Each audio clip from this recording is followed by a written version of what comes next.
Hi പ്രിയമുള്ള സുഹൃത്തുക്കളെ, നമ്മൾ ഹമാസിനെ സംബന്ധിച്ച് നമ്മുടെ നാട്ടില് ഒരുപാട് ഐക്യദാർഢ്യങ്ങൾ നമ്മൾ കണ്ടതാണ്. സാധാരണ എല്ലാ ലോകരാജ്യങ്ങളും ഹമാസിനെ അകറ്റി നിർത്താൻ ശ്രമിക്കുമ്പോൾ കേരളത്തിൽ ഒരു വിഭാഗം ആളുകൾക്ക് ഒരിക്കൽ താലിബാൻ വിസ്മയമായതുപോലെ ഹമാസ് വിസ്മയമായിരുന്നു. ഇപ്പോഴിതാ ഹമാസ് വിഷയത്തിൽ മുമ്പുണ്ടായിരുന്ന നിലപാടിൽ യാതൊരു മാറ്റവും തനിക്കില്ല എന്നാണ് ആവർത്തിച്ചിരിക്കുന്നത് ശശി തരൂർ. ഐക്യരാഷ്ട്രസഭയിൽ ഉണ്ടായിരുന്ന കാലം മുതൽ ഇതേ നിലപാട് തന്നെയാണ് സ്വീകരിച്ചിരുന്നതെന്നും ശശി തരൂർ പറഞ്ഞു. പ്രസ് ക്ലബിൽ നടന്ന വികസന രേഖ ലോഞ്ചിങ് ചടങ്ങിനിടയിൽ മുമ്പ് മാധ്യമപ്രവർത്തകരുടെ ചോദ്യങ്ങൾക്ക് മറുപടി നൽകുമ്പോൾ പതറാതെ എന്താണ് ഹമാസ് എന്നും ആരാണ് ഹമാസിന്റെ ശത്രുക്കളെന്നും കൃത്യമായി ഹമാസിനെ സംബന്ധിച്ച തന്റെ നിലപാട് വളരെ വ്യക്തമാക്കി. ശശി തരൂർ ഇത്തവണ ഹമാസിനെ സംബന്ധിച്ചിട്ടുള്ള തന്റെ നിലപാട് മുസ്ലിം ലീഗിനോടാണ് വ്യക്തമാക്കിയത്. അതങ്ങനെ തന്നെയാണല്ലോ വേണ്ടത്. അവർക്ക് ഈ വിശദീകരണത്തിൽ ഒരു സംശയവും ഉണ്ടായിട്ടുമില്ല. അതുകൊണ്ട് തന്നെ മുസ്ലിം സമൂഹത്തിനോട് എനിക്ക് എപ്പോഴും സ്നേഹവും ബഹുമാനവുമാണുള്ളതെന്നും ശശി തരൂർ കൂട്ടിച്ചേർത്തു. കഴിഞ്ഞ വർഷം കോഴിക്കോടിൽ വെച്ച് മുസ്ലിം ലീഗിന്റെ നേതൃത്വത്തിൽ നടന്ന പലസ്തീൻ അനുകൂല റാലിയിലായിരുന്നു ശശി തരൂർ ഹമാസിനെ ഭീകരർ എന്ന് വിശേഷിപ്പിച്ചത്. ഇതിന് പിന്നാലെ ഈ പ്രസ്താവനയ്ക്കെതിരെ ധാരാളം വിവാദങ്ങൾ ഉയർന്നു വന്നു. ഇതിന് പിന്നാലെ മുസ്ലിം ലീഗ് റാലിയിൽ നടത്തിയ ഹമാസിന്റെ പരാമർശത്തിൽ തിരുത്തു വരുത്തില്ല എന്ന് ശശി തരൂർ തീർത്തു പറഞ്ഞു. ഗസ യുദ്ധത്തിൽ അന്നും അതിനുശേഷവും നടത്തിയ പ്രസംഗത്തിൽ ഇപ്പോഴും ഒരേ നിലപാട് തന്നെയാണ് തനിക്കുള്ളതെന്നും ശശി തരൂർ ആവർത്തിച്ചു. നമ്മൾ ജനങ്ങളോടൊപ്പമാണ് നിൽക്കേണ്ടത്. അവരുടെ ദുഃഖത്തിനാണ് നമ്മൾ പരിഹാരം കാണേണ്ടത്. അതുകൊണ്ട് തന്നെ യുദ്ധമില്ലാതാകണം. ശശി തരൂർ പറഞ്ഞു, ഈ യുദ്ധം തുടങ്ങി വെച്ചത് ആരാണോ അവര് തന്നെയാണ് ഈ യുദ്ധത്തിന് അറുതി ഉണ്ടാക്കാനുള്ള ഒരു തീരുമാനം ഉണ്ടാക്കേണ്ടത്. ഇപ്പോൾ വീണ്ടും ഈ വിവാദം ഉയരാൻ കാരണം മൂന്നാം നരേന്ദ്രമോദി സർക്കാരിന്റെ സത്യപ്രതിജ്ഞാ ചടങ്ങ് നടക്കുന്ന സന്ദർഭത്തിൽ ഇന്ത്യ പാക് ക്രിക്കറ്റ് മത്സരമാണ് താൻ കാണുന്നത് എന്ന് കോൺഗ്രസ് നേതാവ് ശശി തരൂർ പറഞ്ഞതുമായി ബന്ധപ്പെട്ടാണ് ഇപ്പോൾ ഇത് വിവാദമായിരിക്കുന്നത്. തന്നെ ചടങ്ങിലേക്ക് ക്ഷണിച്ചിട്ടില്ലെന്നും തിരുവനന്തപുരം MP പറഞ്ഞു. കോൺഗ്രസ് പ്രവർത്തക സമിതി യോഗത്തിന് ശേഷം മാധ്യമങ്ങളോട് സംസാരിക്കുമ്പോഴാണ് തന്നെ ക്ഷണിക്കാത്ത വിവരം ശശി തരൂർ തുറന്നു പറഞ്ഞത്. എന്നെ സത്യപ്രതിജ്ഞയിലേക്ക് ക്ഷണിച്ചിട്ടില്ല, അതുകൊണ്ട് തന്നെ അന്നേരം ഇന്ത്യ പാകിസ്ഥാൻ ക്രിക്കറ്റ് മത്സരം കാണും. ഇതായിരുന്നു ശശി തരൂരിന്റെ പ്രതികരണം. ഞായറാഴ്ച വൈകിട്ട് 7:15 പുതിയ മോദി മന്ത്രിസഭയുടെ സത്യപ്രതിജ്ഞാ ചടങ്ങുകൾ ആരംഭിച്ചത്. 8 മണി മുതലാണ് T20 ലോകകപ്പിലെ ഇന്ത്യ പാകിസ്ഥാൻ മത്സരം നടക്കുന്നത്.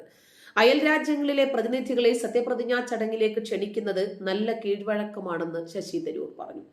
മാലദ്വീപ് പ്രസിഡന്റിന്റെ സന്ദർശനം 2 രാഷ്ട്രങ്ങളും തമ്മിലുള്ള ബന്ധത്തിൽ മാറ്റങ്ങൾ കൊണ്ടുവരേണ്ടതാണ് എന്നും അദ്ദേഹം ചൂണ്ടിക്കാണിച്ചു. അയൽ രാജ്യങ്ങളിൽ നിന്ന് നേതാക്കളെ സത്യപ്രതിജ്ഞാ ചടങ്ങിലേക്ക് ക്ഷണിക്കുന്നത് പ്രധാനമന്ത്രി നരേന്ദ്രമോദി തുടങ്ങിവെച്ച നല്ല പാരമ്പര്യമാണ്. എന്നാൽ പാകിസ്ഥാന് ക്ഷണമില്ല, അതൊരു സന്ദേശമാണ്. കാലുഷ്യങ്ങൾക്കിടയിലെ മാലദ്വീപ് പ്രസിഡന്റിനെ ക്ഷണിച്ചു മുഹമ്മദ് മൊയ്സു വരുന്നത് നല്ല സൂചനയാണ്. കുറച്ചു മുമ്പ് വരെ നമ്മുടെ താല്പര്യങ്ങളെ അവർ സൗഹൃദത്തോടെ ആയിരുന്നില്ല സമീപിച്ചിരുന്നത്.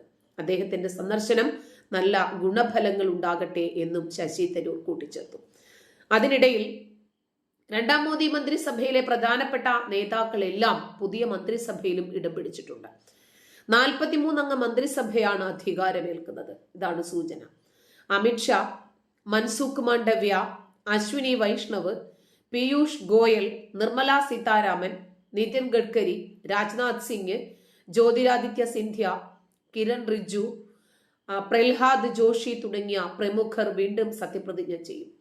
മധ്യപ്രദേശ് മുൻ മുഖ്യമന്ത്രി ശിവരാജ് സിംഗ് ചൗഹാൻ, കർണാടക മുൻ മുഖ്യമന്ത്രി HD കുമാരസ്വാമി, LJP നേതാവ് ചിരാഗ് പാസ്വാൻ, ബീഹാർ മുൻ മുഖ്യമന്ത്രി ജിതൻ റാമാഞ്ചി തുടങ്ങിയവർ ആദ്യമായി മന്ത്രിസഭയിലേക്ക് എത്തുന്ന വാർത്തയും പുറത്തു വരുന്നുണ്ട്.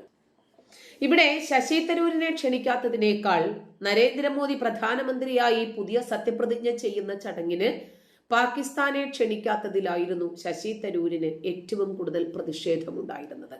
ജൂൺ 9-ാം തീയതി ഞായറാഴ്ചയാണ് മോദി പ്രധാനമന്ത്രിയായി സത്യപ്രതിജ്ഞ ചെയ്തത്.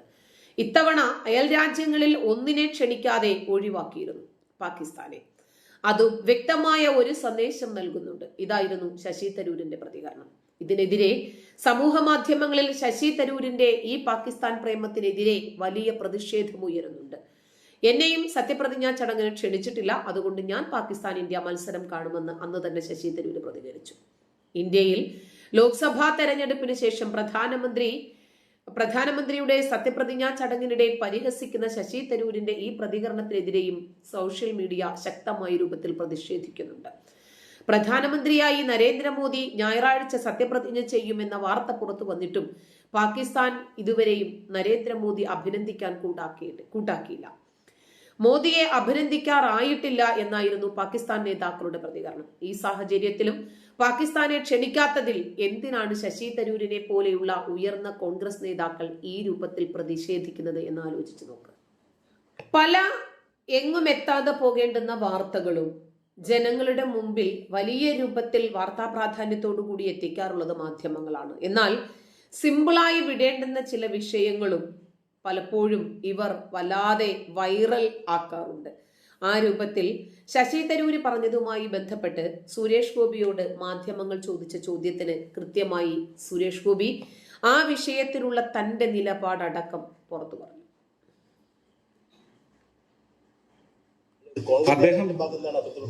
ശരി, കോൺഗ്രസ്സുകാർക്ക് അവരൊന്നും മനുഷ്യരല്ലേ?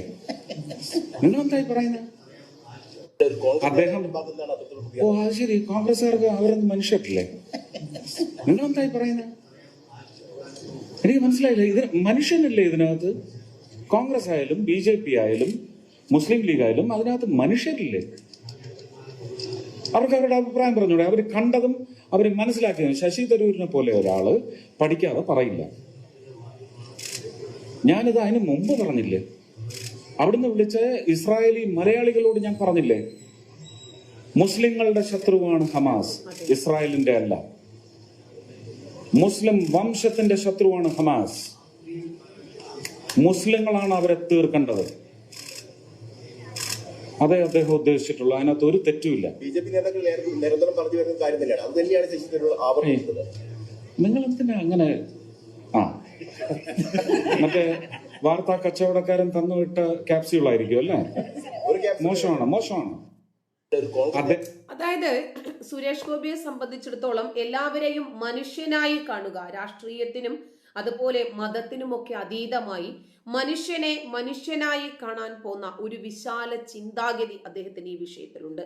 അതുകൊണ്ടാണ് ജയിച്ച ഉടനെ തന്നെയുള്ള പ്രസ് മീറ്റിൽ പറഞ്ഞത്, എന്നെ ഒരു രാഷ്ട്രീയക്കാരനായിട്ട് നിങ്ങൾ ചുരുക്കരുത്, ഒരു BJP രാഷ്ട്രീയത്തിൽ അധിഷ്ഠിതനായ ഒരു വ്യക്തിയായി നിങ്ങൾ എന്നെ കാണരുത്. എന്നിട്ട് അദ്ദേഹം പറയുന്നുണ്ട്, എനിക്ക് വോട്ട് ചെയ്തതിൽ മുസ്ലിം ലീഗുകാരന്റെ വോട്ടുണ്ട്, SDPക്കാരന്റെ വോട്ടുണ്ട്, പോപ്പുലർ ഫ്രണ്ടുകാരന്റെ വോട്ടുണ്ട്, അങ്ങനെ കോൺഗ്രസ്സുകാരൻ്റെതുണ്ട്, കമ്മ്യൂണിസ്റ്റുകാരൻ്റെതുണ്ട്, BJPക്കാരൻ്റെതുണ്ട്. അതുകൊണ്ട് ഞാൻ ഇവർക്ക് എല്ലാവർക്കും പൊതുജന സമ്മതനായിരിക്കണം എന്ന് മാത്രമല്ല, ഞാൻ അവരെ എല്ലാവരെയും ഒരേപോലെ തന്നെ സേവിക്കാൻ ബാധ്യസ്ഥനുമാണ്. അതുകൊണ്ടാണ് അദ്ദേഹം പറഞ്ഞത്, കേരളത്തെ മുഴുവനും എന്നെ കൊണ്ട് സാധിക്കുന്നതിന്റെ പരമാവധി നല്ല രൂപത്തിൽ പുരോഗതിയിലെത്തിക്കാൻ ശ്രമിക്കുമെന്ന് അദ്ദേഹം പറഞ്ഞു. ശരിയല്ലേ? ഹമാസ് മനുഷ്യന്റെ ശത്രുവാണ്. മുസ്ലിങ്ങളെ മുഴുവനും പറയിപ്പിച്ചുകൊണ്ടിരിക്കുന്നത് ഈ ഹമാസ് തീവ്രവാദികളാണ്. ഇതുപോലെയുള്ള ഹമാസിന്റെ കേരള ഘടകമാണ് നമ്മുടെയൊക്കെ ലൈവിൽ വന്ന് ഈ അനാവശ്യങ്ങളും മൊത്തം പറഞ്ഞ് ലൈവ് ഇട്ട് കമന്റ് എടുത്തിട്ട് പോകുന്നത്. അവരെ മുഴുവൻ മുസ്ലിങ്ങളുടെയും ശത്രുവാണ്, ഇസ്ലാമിന്റെ ശത്രുവാണ്. അത് തന്നെയാണ് ഹമാസും ചെയ്തുകൊണ്ടിരിക്കുന്നത്. നന്ദി.